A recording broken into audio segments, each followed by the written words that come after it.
Ես ուզում եմ գույն ելույթը սկսելուց առաջ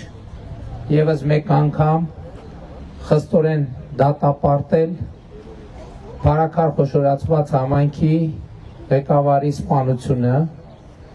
եւ դա ինչ որ տեղի ունեցել կատարելապես եւ բացարձակապես անընդունելի է եւ իմ դիրքորոշումը ես արտահայտել եմ եւ եւս մեկ անգամ ուզում եմ վերահաստատեմ, որ իմ ակնկալիքն է եւ կարծում եմ բոլորի ակնկալիքն է, որ տեղի ունեցածը